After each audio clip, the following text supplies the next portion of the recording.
to Good Morning Hong Kong. Today we are discussing about the issue of CSR and the relative benefit and limitation. So, Case, do you know about anything of CSR? Yes, I think CSR refers to the corporate social responsibilities, and CSR activities are the company contributions towards social and environmental concerns, which are beneficial to the community. Is that right?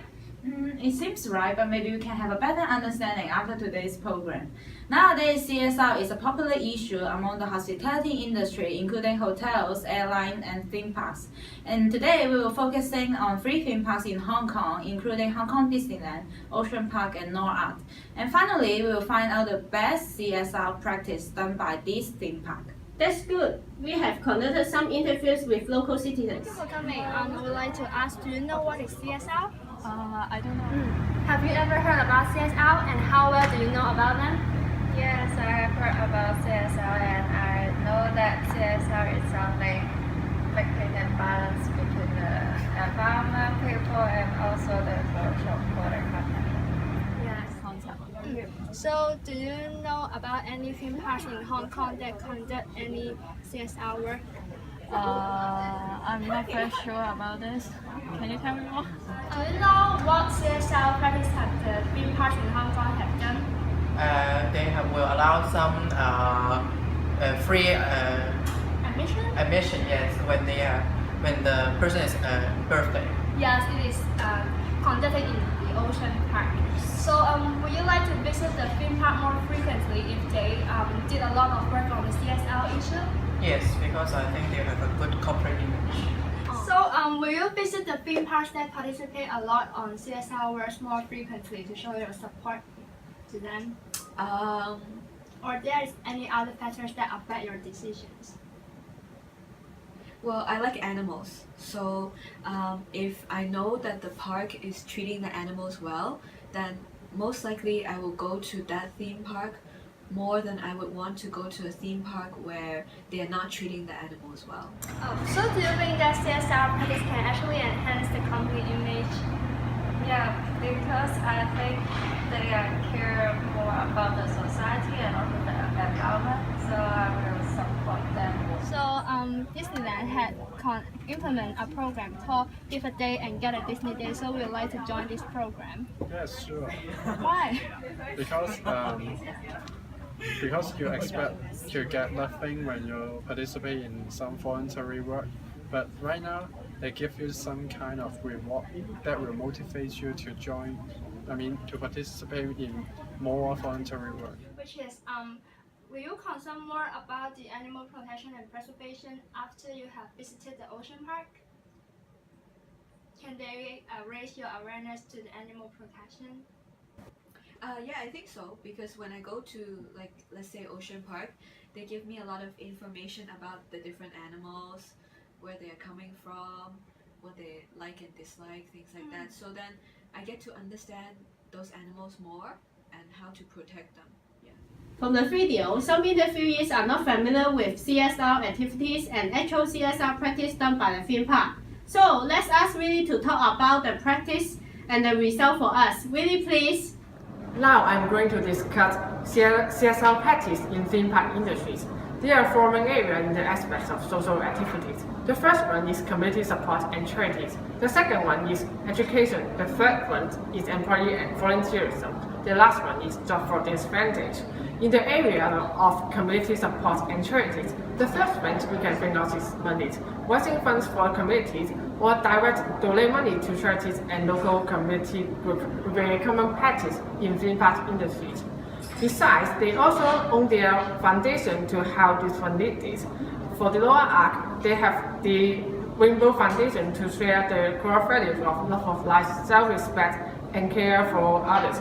For Ocean Park Conservation Foundation, they mainly focus on conservation of Asia wildlife. For Disneyland Children Fund, they help children to learn, develop characteristics or bond with their children in new ways. For the free entry, offering free entry will be another common practice in theme park industries. Apart from this, Ocean Park also offer free entry to local residents when they have their birthdays.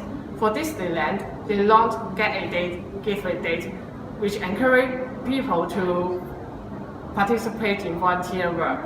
In the area of job for disadvantage, Ocean Park only employs around 12 local and disabled staff. Compared to Ocean Parks, Disneyland have a disability acquisition program which cooperate with local government and different charities.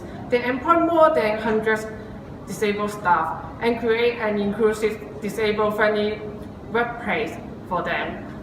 Then I'm part to Wen to talk about the education and employee volunteerism.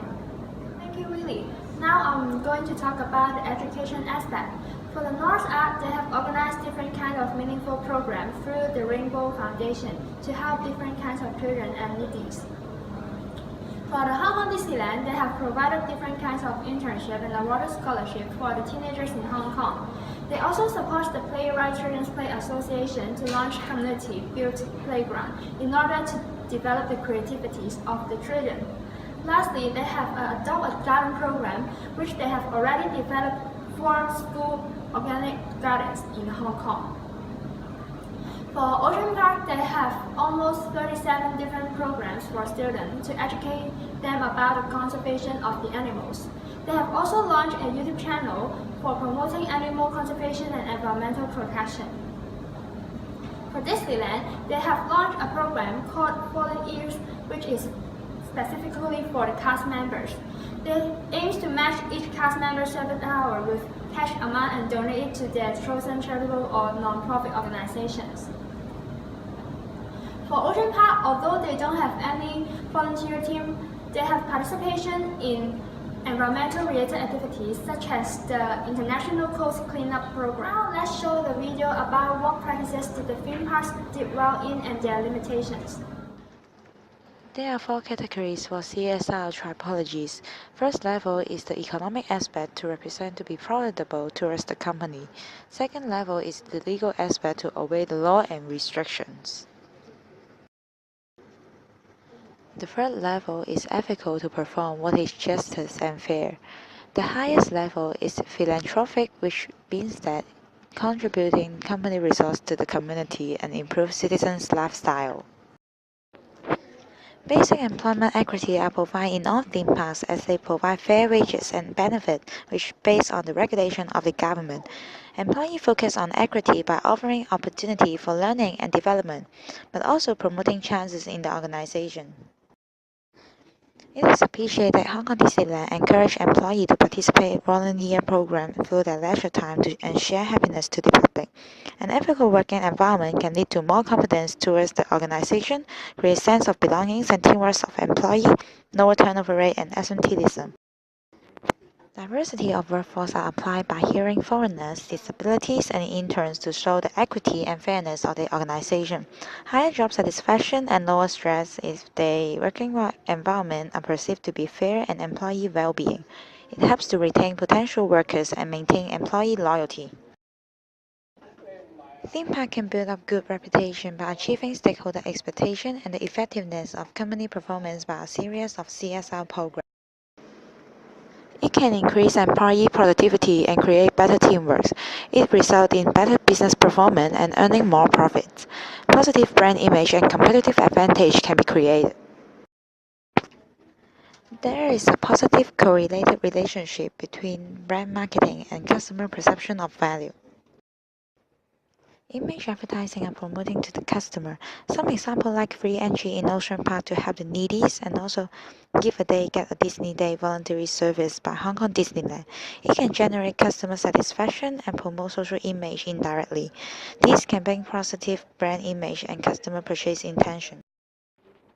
Sustainable development can be achieved by fulfilling 2 main concepts. The first one is fulfilling the essential needs of the poor, and the second one, it needs to be assessed to meet the present and also future needs. Money donation and gifts towards a particular charity can seek change in the community. Over 1.4 million donations are given to local charity in Hong Kong Disneyland, while Ocean Park donate 8.2 million. Needies are helped by this monetary support directly for improving citizens' lives. More than 100,000 children are touched by the charity program in Hong Kong Disneyland. Many students are already involved in the activities related to animal rights and environmental conservation. All programs aim at educating knowledge to the next generation and help raising the public awareness towards social issues. For the educational aspect, which include educational program, internship, and some videos in YouTube, all of these activities inviting students and the public to join. This leads to sustainable development and it can fulfill two levels, which is ethical and philanthropic level of the CSR typologies. For the Disability Apprenticeship Program, it cooperates with local government and NGO and also provide enough support and training to the disabilities. It can fulfill three levels, which is ethical, legal, and philanthropic levels as the equity of the working environment. Free entry and ticket provided by theme parks like a birthday free entry program in Ocean Park and Get a Day Give a Disney Day in Hong Kong Disneyland. This program can fulfill four levels of CSR typologies as it can contribute to company profit and community. For the employee volunteerism, only Hong Kong Disneyland provides the volunteer programs to encourage their employees to participate in charity work and contribute to the community. And it can only fulfill two aspects, which is ethical and philanthropic levels of the CSR typologies.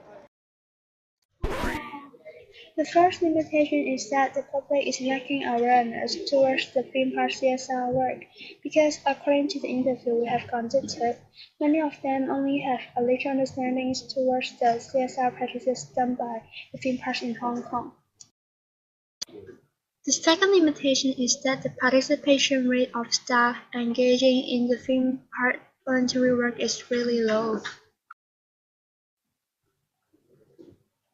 To tackle the problem of low awareness of public towards the CSR work done by the theme park, more promotion is needed, especially for the Ocean Park and the North Ark, because it seems that due to the interview, there are only a few people who know about the Ocean Park's YouTube channel and the practice done by the North Ark.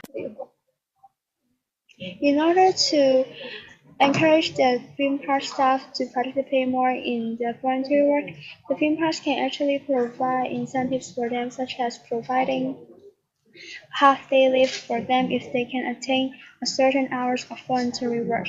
After the explanation of Willie, hope all of you can have a better understanding of CSR concept and the best practice towards social issue in different theme parks. Thank you.